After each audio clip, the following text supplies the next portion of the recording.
특검은 순직 해병 사망 사건과 관련하여 해병대 수사단의 수사 결과를 변경하기 위해 외압을 행사한 윤석열 전 대통령 및 이종섭 당시 국방부 장관 등 관계자 12명을 직권남용 권리행사 방해죄 등으로 오늘 불구속 기소하였습니다.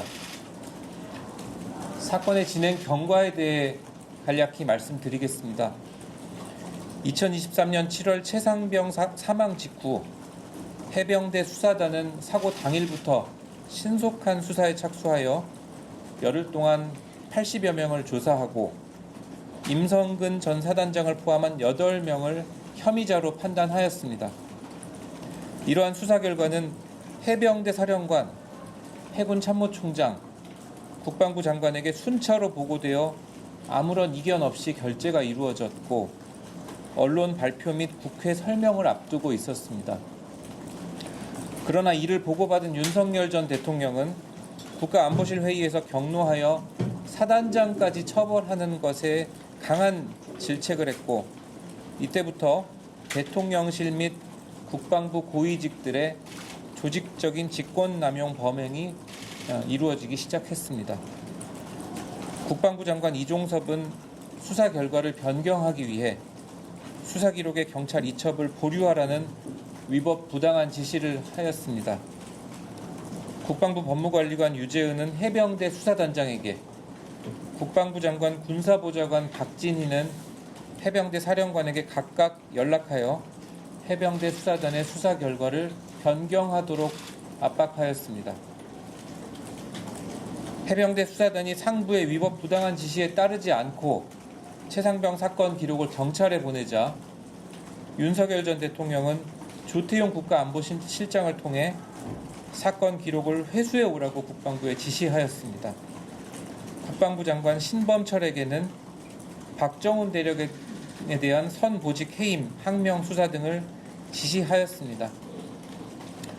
이에 따라 해병대 사령관 김계환은 박정훈 대령의 보직을 해임하였고 국방부 검찰단장 김동혁은 박정훈 대령을 집단 항명 수괴죄로 입건하여 수사를 개시하였습니다. 이후 최상병 사건 기록은 국방부 장관 직속인 국방부 조사본부에 이관되었습니다. 조사본부 역시 재조사 결과 임성근 전 사단장에게 혐의가 인정된다는 결론을 냈지만 박진희 전 군사보좌관은 사단장을 혐의자에서 제외하는 방향으로 수사 결과를 변경시켰습니다. 이처럼 피고인들은 조직적으로 실행 행위를 분담하여 직권남용 범행을 저질렀고 이로써 군사경찰 수사의 공정성과 직무 수행의 독립성을 침해하였습니다. 특검은 이 사건 수사를 통해 해병대 수사단장 박정훈 대령에 대해 가해진 일련의 보복 조치들도 확인하였습니다.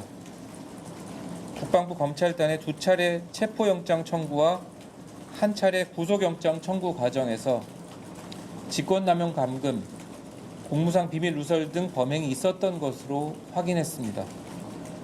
또한 군 검찰이 편파적인 수사와 증거 제출 등 공소권을 남용하여 박정훈 대령을 항명죄 및 상관 명예훼손죄로 기소하고 항소한 것으로 판단하였습니다.